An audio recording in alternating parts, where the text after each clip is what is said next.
Good evening, icons. We have a special guest with us tonight. We have Aaron Uncanny Phillips. He is the founder of the Bar None hip hop scene. No, definitely not the founder. I'm the current host. The founders of that scene would be my homie Howard Torch Thomas and MCR2. Ryan Goodrich are the guys that actually started the kind of the open mic scene here in Springfield. Okay, so you got to give credit where credit is due. Absolutely. All right, where did the name Uncanny come from? I actually kind of fell into it. I was really big into trying to be a rapper in high school, and I was going through names, and Uncanny just kind of stuck. I picked it, and it just kind of stuck. So, did you abandon your artistry? I wouldn't say abandoned because I've never put out a solo project. I have a few singles out. I've done collaborative work with more than a few artists, but I have never pursued my artistry full-fledged. So I don't think abandoned. I altered my course a little bit, but I still get to have the spotlight, so I like it. Okay, so can we hear something in the future? Yeah, I mean, I could probably give you something, Okay. I could do a little Maybe, something. yeah. I mean, I'm a little out of practice, but I might be able to give you a few bars a little later in the interview. That sounds great. Okay. Can you name me some local artists who you believe will actually make it mainstream? Ooh, making it mainstream is different than making it, but making it mainstream, there's a few cats right now that are really doing it. I like the co-pilots. I like what they're doing. I'm gonna have to say Pitch White because he's done some more mainstream sounding music and he has a ton of fans. So those are two obvious ones for me right now. You kind of put me on the spot because I'm really good friends with a lot of the rapper guys. My man Trizzle actually has some secret music. It's not secret, but it's coming out very, very soon. I got to do a sneak listen, and he's got probably 3 or 4 potential radio hits on there. So, Okay. yeah, it's a couple guys really, really working on their craft. So what about the singers? It seems like nobody sings in the field anymore. You know what? I have the biggest problem finding singers. We have ladies' nights once a month where we're actually looking for R&B things that ladies want to hear. There's a lot of pow pow shoot 'em up. We're trying to get away from that for ladies' nights. Yeah. It's hard to find singers. I don't think singing is harder than rapping. In my eyes, definitely it takes more of a talent to do one than the other. But singers are hard to come by. Unless you're like at church or something, they are hard to come by. Yeah, they won't come to my show either. Why? So I don't know. I just sing. Okay. So I take care of all the singing here. Okay. We get rappers all the time. Right, They because have we're no all looking for problem. exposure, Right, of course. Right. So you did have an internet show. Yes. Is it on YouTube still? Yes, of course. Yeah, we didn't take those videos down. We actually have some new ones coming out. The Fuego show. Fuego. What does that mean? Fire translates to fire. Fuego is just the Spanish word for fire. It translates to the fire show. It's a hot show, of course. I do interviews similar to this, where I pick hip hop personalities from the area. I did one with DJ Yachty, shouts out. He's our house DJ at Torch Tuesday. One with my cousin, actually, Habilis Ricardo, one of the torch bearers of 217 Hip Hop. He's been at it for a long, long time. And I kind of did those first to give some history as to how it started and to where we're going. So it was very intriguing because a lot of the people I didn't know, but they actually have a repertoire in Springfield and actually in other cities as well. So is it something you plan to continue or was it just for the moment? What happened was we actually lost the camera. We had the camera and then we had some technical issues. But since then we've built the website 217hiphop.com. We continue at Torch Tuesday every week. We're putting together more live shows and tours around the city, around the area really. But the Fuego show will definitely be back every Friday on 217hiphop.com exclusively. So that's where you'll be able to find it. 217hiphop.com. Yes, So what happened to Get Your Buzz Up? I'm still there. You're still blogging, there? Yes. Get Your Buzz Up is kind of my national link. It's based in Madison, Wisconsin. Shouts out to Shy Evans, Mr. Get Your Buzz Up. He has plugs in New York, Florida, California, the Netherlands, London, England. He's so connected in the hip hop industry, and he's been such an asset to my team. But I'm definitely still at Get Your Buzz Up. I post there weekly for sure. I try to get there daily, but weekly for sure. Okay, what is the difference between hip hop and rap? Hip hop is a culture. Rap is the art of the culture.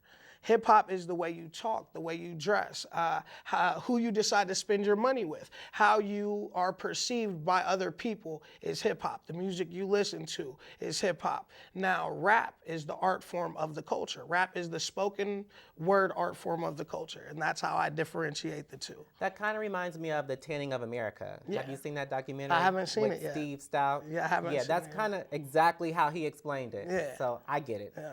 Nicki Minaj or Trina? Trina. Why? You know what? It's just, for me, it's a stylistic thing. Nicki Minaj is more pop than she is rap right now. So it's just, Trina's a little more gutter. She'll punch you in the face still. So I like that a I little love bit. Nicki. Everybody's always picking on Nicki. I have nothing bad to say about her. Nothing bad. Is just you threw it up there, and I said Trina. So Trina is what you would describe as rap. Trina's definitely a rapper. Trina's a But rapper. is Nicki, would you say, is she moving the culture as far as hip hop? She's putting it out there? Nicki Minaj is definitely at the forefront of femcing right now. Ladies who do hip hop, she is definitely at the forefront. Now, whether that's to the betterment or the detriment of the culture, that's for some to decide. That's not for me. That's for greater minds. But she is the forefront of feminism, of female rap in the culture right now. She is the face of it. Okay, while we're on female rap and hip hop, sir. so is Lauryn Hill like the queen of all hip hop for females? Yes. She put out a classic album, and it's hard to argue. I mean, two really, Fuji's The Score and The Miseducation of Lauryn Hill. You can check the critical acclaim, you can check the sales numbers worldwide, you can check the impact on even hip hop now. People are still playing those songs, recreating those songs, sampling those songs. She's definitely, I just wish her career would have been longer. She would have had more material. It's hard for me to say she's the queen. I mean, I do When- recognize her, oh, but yeah, the just- material is so limited. Yeah, it's almost like she was Biggie or Pac or something, like she died, but she didn't die. Right. So she kind of got that iconic status. And I mean, it worked for her. She's still getting paid off that. Exactly. I went and bought The Miseducation, my 4th copy, like 3 weeks ago. So Okay. Do you believe hip hop is somewhat still coming around to gay rappers? yes, I think hip hop by nature, by it being more of an ethnic culture thing, has always been homophobic. But I can say that the doors are open, and just the things, the internet mostly has a lot of homosexuality in rap. Now, you know, that's neither here nor there. There are homosexual people, so of course there's a market for homosexual rap. You know what I mean? And it's definitely coming around. I mean, Young Thug wears dresses. Right. And he's one of the most popular rappers right now. And there was a time when that would have been shunned and you could have never did that. But he's on magazine covers. He's on Late Night with Jimmy Fallon with a skirt on. So, I mean. So do you believe something like that will actually help the genre or hurt it in the long run? I believe with gay rights being at the forefront of almost everything right now, it can only shed light on whether, and again, that's not for me to decide whether it's for the betterment or the detriment, but I know that there have been a lot of homophobic and homosexual slurs thrown in hip hop. It's always been, you know, Eminem got in a lot of hot water for it a while back. It's the battle culture is really big on using those type of slang and that type of language, and you know, with it can only open doors. That's all it can do. If you the more people you accept, you're only opening more doors and giving more opportunities. So it's hard to say it would be bad at all, you know. But you know, to each his own, I guess. So, hot topic. Yes, sir. Is hip hop turning white? Oh, it's been there, whitewashed. Eminem did it for us. Vanilla Ice was the first kind of big push. Eminem took it to a level that I don't think we'll see again in ever. I mean, his skill level was so high. I mean, but And those then- people are still kind of here and there. Yeah, but I mean, Macklemore won Grammy for Best Album over the Kendrick. Come on, Kendrick though, the Macklemore. That was we were a there, but- straight fail. Okay, never see, happen. okay, but again, we can go back to why it happened because of the political side of. He had that hit single, you know what I'm talking about. Yeah. Okay, and the culture, and it's changing, and To me, Macklemore that's gets a not Grammy. helping the culture. That's That's but it is the culture. Like rock and roll. You know how Justin it Bieber, started with. Justin Bieber, they will put him in a hip hop section now. But you in know the how R&B rock section. and roll started with Little Richard, Oh yes, and now rock and roll. Chuck Berry. We can't find a black person. There are in no rock black. film. So how can you say that's helping hip hop then? Because it's the revenue that you can. Hip hop is based on entrepreneurialism. Poor people started hip hop. It wasn't a way to get rich at first, but now people view it as a way to get rich. So the more dollars that are being spent in the culture, it's hard to argue with dollars being spent in the culture. Dollars being spent, but dollars aren't recycling back. You're right. You're right. You're right. You're right. I mean, You're right. I just gotta call You're it like right. I see it. You're right. I'll say you have a radio show as well, right? Not currently. Okay. I do feature very frequently on Hip Hop Hump Days on 88.3 The Edge, WQNA, Wednesdays 4 p.m. to 6 p.m. right here in Springfield, Illinois. Shouts out to Wooly Manmouth. That's actually his show. He's a great guy. Tune in. He plays underground. He plays local. He plays a lot of good hip hop, but I'm a frequent guest on there. You can catch me on there most Wednesdays. Okay. Modern Kanye West or Kendrick Lamar? Oh, Kendrick. Why? Kendrick. You know people want to know. Because Kendrick gives that feeling. Kendrick almost makes you tingle a little bit when you hear him, and I think that's what gives Kendrick. It was like listening to old Kanye. New Kanye is a little crazy, but I kind of get that same feeling. Or the first time I listened to Grinding, Pusha T and Malice on it's a feeling it gives you. Kendrick, he does more than just rap. He gives it to you. I can't explain it any more than that. You got to listen to it. So Kim Kardashian basically screwed up Kanye. Oh, no, he was crazy before that. His mom dying in plastic surgery screwed up Kanye. I mean, he was still hyped then. Yeah, but 808s and Heartbreak came after that, and that was not his greatest collection of work. You finna make some people mad. That's okay. But you know, 808s and Heartbreak, either you loved it or you hated it. I loved it. And see, I hated it because I was what was the college dropout, late registration was the best Kanye to me. So when 808s came out, you talk about going to pop or changing directions. I was like, whoa. Now I like the experimentalism of it. I like the fact that he pushed, you know, the boundaries of the soundscape of what we would deem hip hop or would allow in the hip hop realm. Like I really like my Beautiful Dark Twisted. I love that. I thought that was a fantastic album. But 808s, nah, 2 thumbs down. Okay. So how can the people get in touch with you? You can find me on Facebook, Aaron Uncanny Phillips. You can find me on Twitter at The Real Uncanny. You can catch me on Gmail, PhillyBoyENT. You can always message me at 217hiphop.com. Come see me live every Tuesday at Torch Tuesday. I'm not a hard guy to find. All right. You have it, icons. Aaron Uncanny Phillips, I want to thank you for coming to the show. Thanks for the invite. He knows we've been trying to get him up here for a couple months now. Couple months December, November? Yeah. Okay, so you finally made it in. Yep. You stuck to your word, and I can always admire people who stick to their word. Thank you, sir. All right, you have an iconic evening. Any final words? Make sure to check out the Vincent-Tennell show. Did I say it wrong? Tennell. See, I said it wrong. Make sure to catch it on YouTube and Channel 4 right here in Springfield, Illinois. Thank you. Have a great night. Lately you've been questioning if I still see you the same way. 'Cause through these trying years, we gonna both physically change now. Don't you know you'll always be the most beautiful woman I know.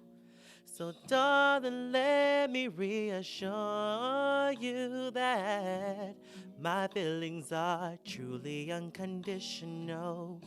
I will love you when your hair turns gray. I'll still want you if you gain a little weight. The way I feel for you will always be the same, just as long as your love don't change. I was meant for you and you were meant for me.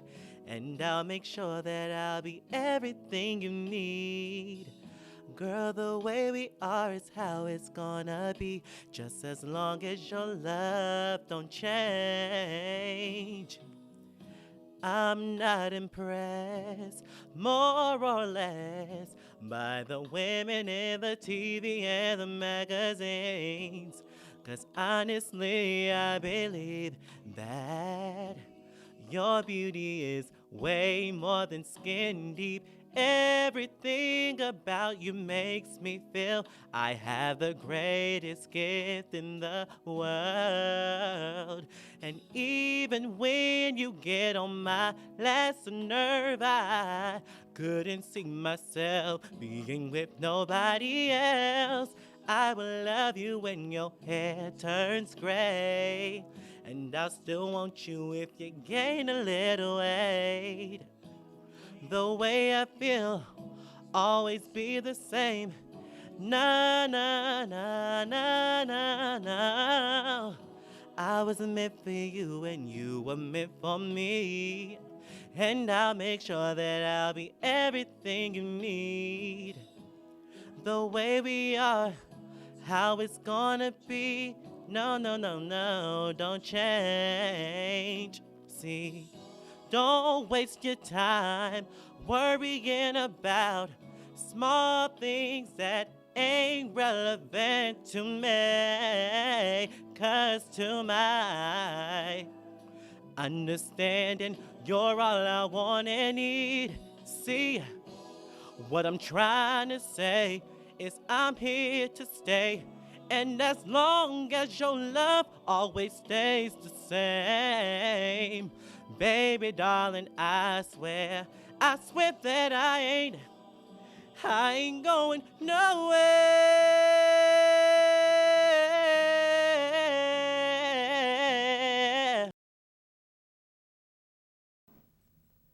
Good evening, icons. How are you feeling today? You feeling all right?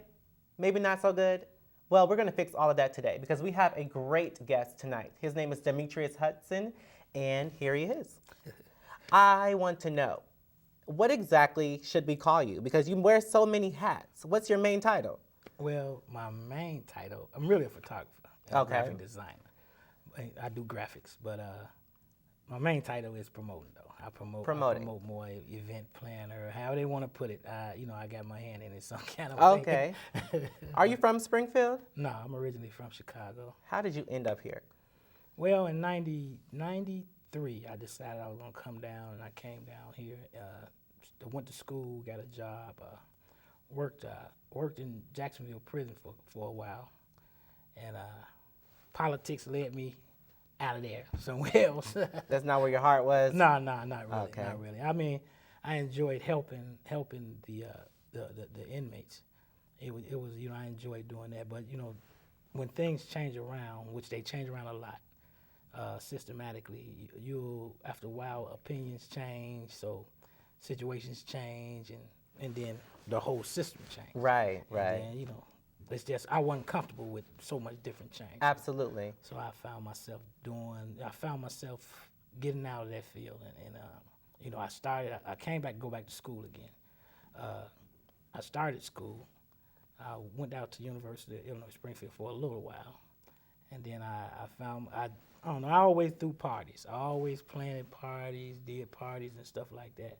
So I found myself getting deeper and deeper into, promoting, like doing certain things. So after a while, it became lucrative. You lose a lot, but you gain a whole lot once you start. Right. Once you learn what you need to learn about whatever area you're in, the people you're dealing with, what they like, what they don't like.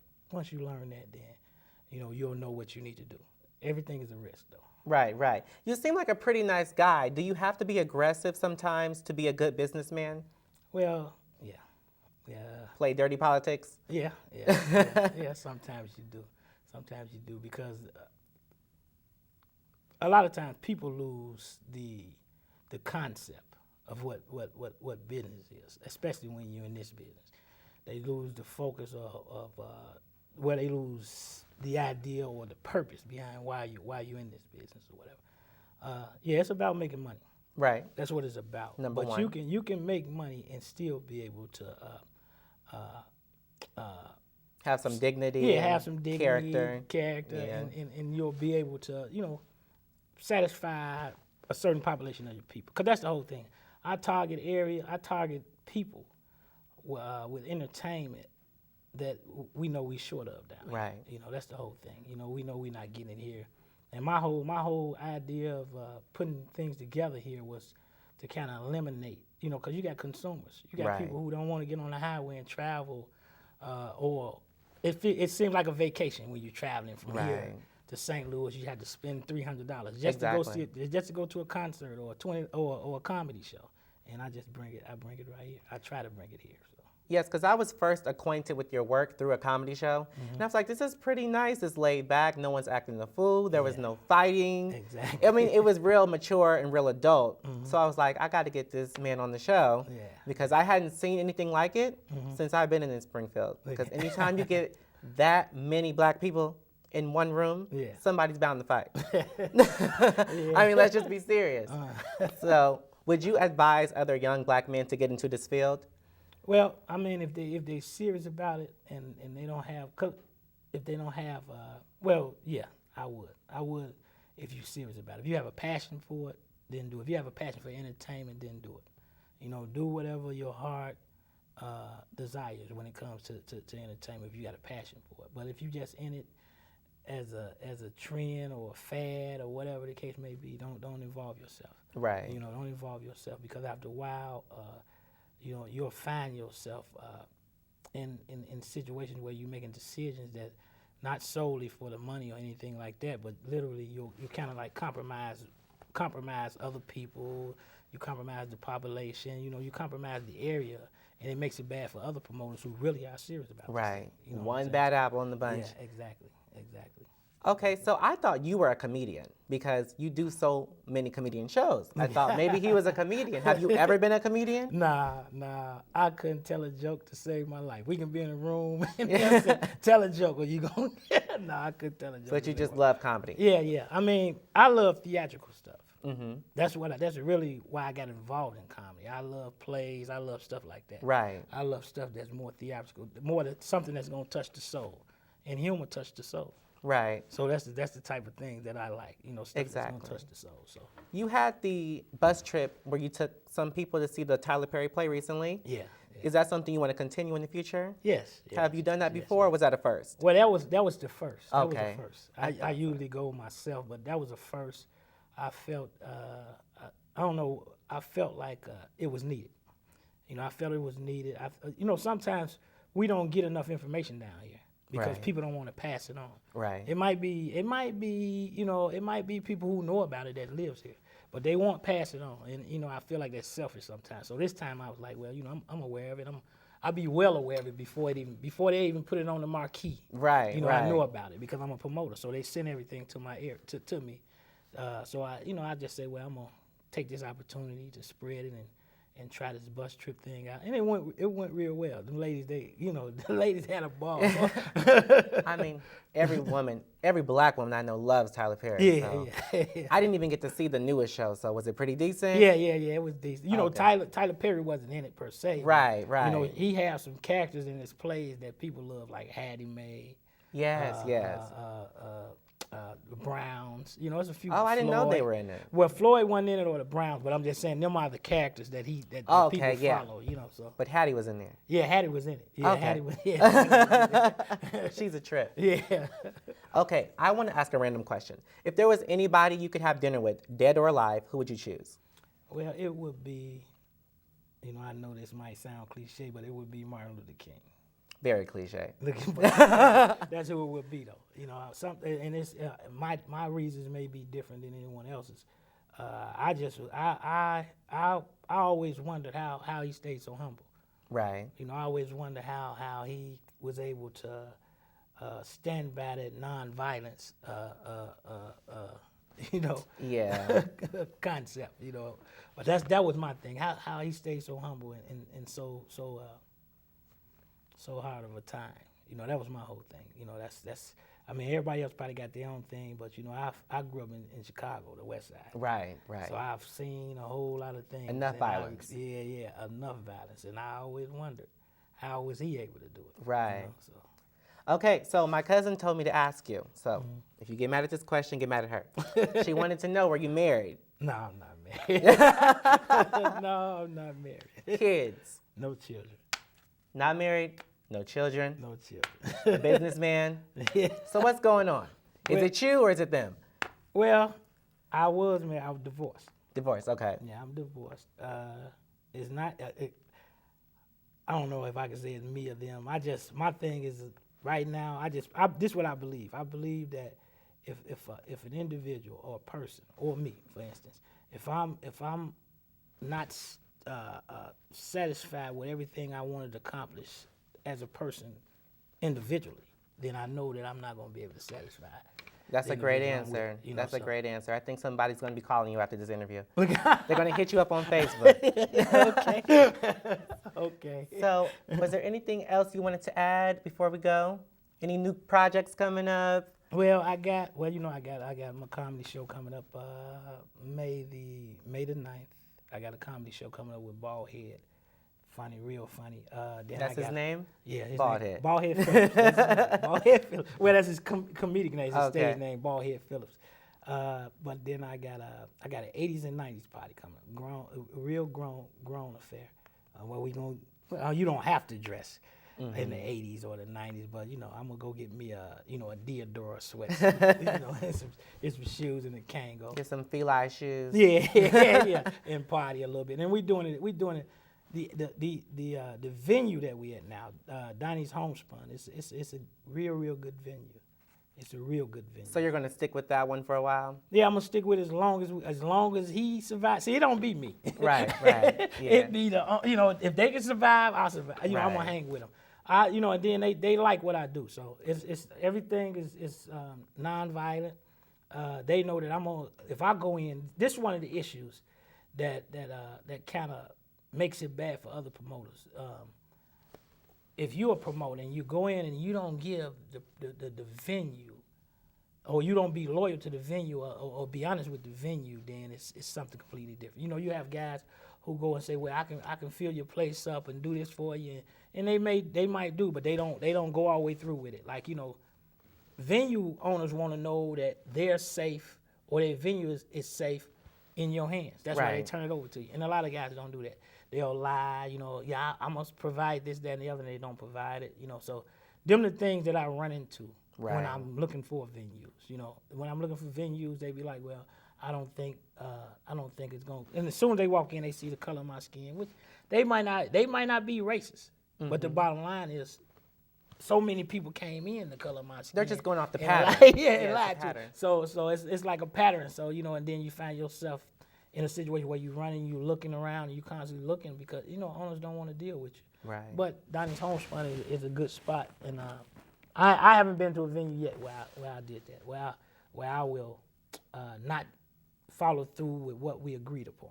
Right. Business first. Business, and it's important to be loyal. Right. To anyone you're in business with, that's the whole thing, and you go farther that way. So where can the icons, our viewers, reach you if they need to? Well, you can reach me at Innovative Entertainment. My phone number is 217-697-0069. I don't want to give them the wrong number. Or You want to give your number out? That's bold enough. You don't have a problem giving your number out. Well, that's my office number. That's my business number. Okay. So if they got any questions or anything they want to ask, or they can reach me on Facebook. I don't do the websites and stuff like that. Facebook is good enough for me.